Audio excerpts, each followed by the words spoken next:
To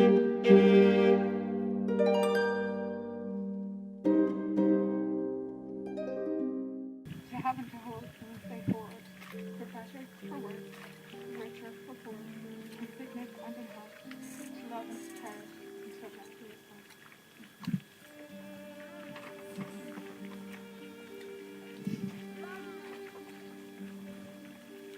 Bless, O Lord, the giving and receiving of these rings.